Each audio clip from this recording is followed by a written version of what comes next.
নমস্কার। আজ আমি ওল রান্না করছি। ওল তো আমরা প্রায় খেয়ে থাকি, কিন্তু আজকে আমি একটু অন্যভাবে রান্না করছি। তাহলে দেখুন কীভাবে করছি। আমি 500 গ্রাম ওল নিয়েছি। আমি ওলটাকে সামান্য একটু ভাপ দিয়ে নিয়েছি, পুরো সেদ্ধ করে নিয়েছি, জাস্ট জলটা ফেলে দিয়েছি গরম জল করে। আর একটা আলু নিয়েছি, এরকমভাবে কেটে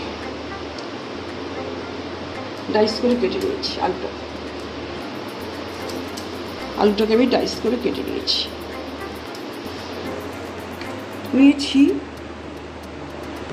অল্প একটু কারি পাতা ফোড়নের জন্য।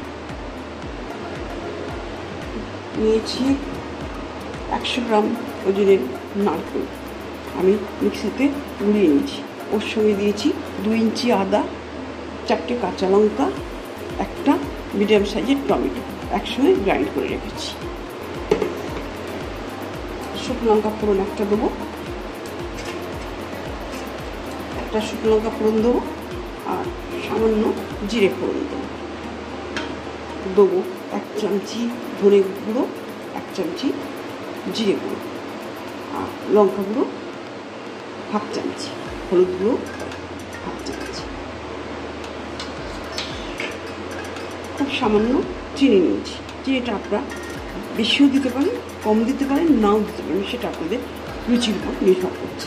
আর গরম মশলা নিয়েছি, প্রয়োজন মতো নুনটা নিয়ে নেবো আমি, জল প্রয়োজন মতন নেবো, ঘি আছে, ঘিটাকেও প্রয়োজন মতন দেবো।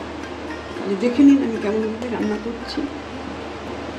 এটা সম্পূর্ণ সাদা তেল দিয়ে হবে। আমি গ্যাস অন করে কড়াটা বসিয়ে দিয়েছি, আর দিয়েছি তাতে 5 চামচি হোয়াইট অয়েল, একটা তাতে শুকনো লঙ্কা ফোড়ন দিচ্ছি, সামান্য জিরে ফোড়ন দিচ্ছি।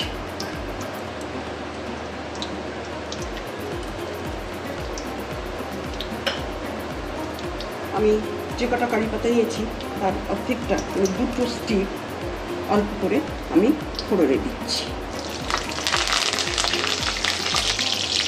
এতে আমি 1 চামচি নুন দিচ্ছি।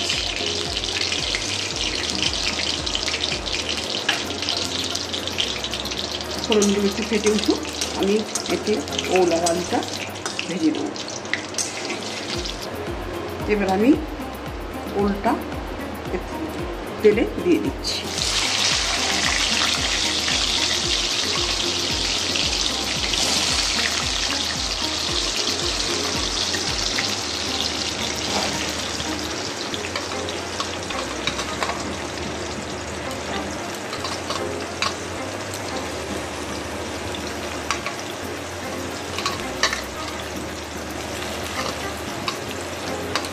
এবার আমি আলুটা দিয়ে দিচ্ছি।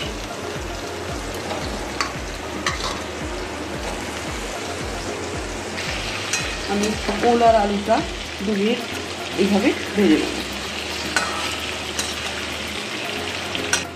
ফিরে আসলাম 2 মিনিট পর। আমার আলু আর ওলটা ভাজা হয়ে গেছে। এবার আমি নারকেলটা দিয়ে দিচ্ছি। এতে নারকেল, আদা, টমেটো, কাঁচা লঙ্কা আছে।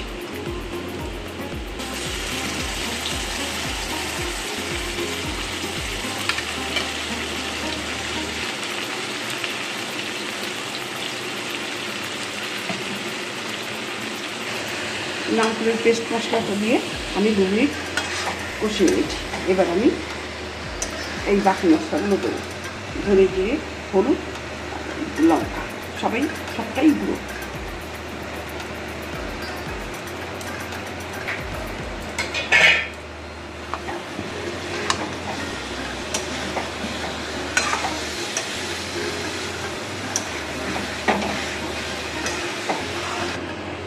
আমার কষাটা হয়ে গেছে।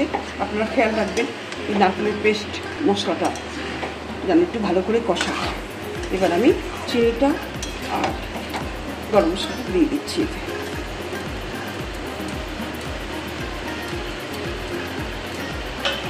তখন আমি 1 চামচি নুন দিয়েছিলাম, আমি এবার 1/2 চামচি নুন দিচ্ছি। আপনারা নুনটা আপনাদের টেস্ট অনুযায়ী দেবেন।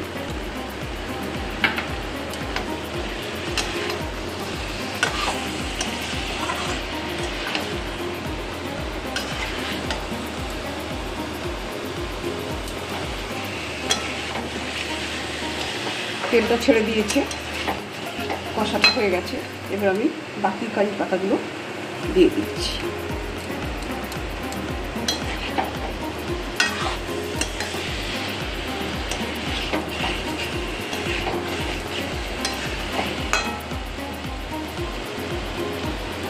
কষাটা সম্পূর্ণ হয়ে গেছে। এবার আমি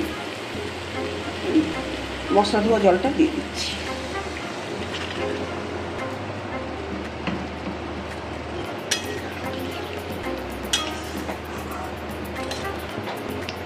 আমি অল্প সময়ের জন্য 2 মিনিট ঢাকা দিয়ে দিচ্ছি, একটু ফুটুন। রান্নাটা আমার কমপ্লিট হয়ে গেছে।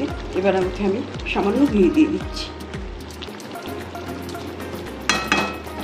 ঘিটা দিয়ে আমি 2 মিনিট স্ট্যান্ডিং টাইম দেবো, দিয়ে তারপর পরিবেশন করব। তাহলেই হয়ে গেল আমার দারুণ স্বাদের নারকেল দিয়ে পনির ডালনা। এটা আমি নিজে থেকেই এইভাবে করেছি, করে সবাইকে খাইয়েছি, সবাই খুব অ্যাপ্রিসিয়েট করেছে, সেই জন্যে আপনাদের সঙ্গে একটু শেয়ার করলাম। তাহলে এইভাবে করে খাবেন এবং খেয়ে অবশ্যই আমাকে কমেন্টস করবেন যে কেমন লেগেছে আপনাদের। সবাইকে শেয়ার করবেন। প্রথম থেকে শেষ অবধি ভিডিওটা দেখার জন্য আপনাদের ধন্যবাদ। নমস্কার।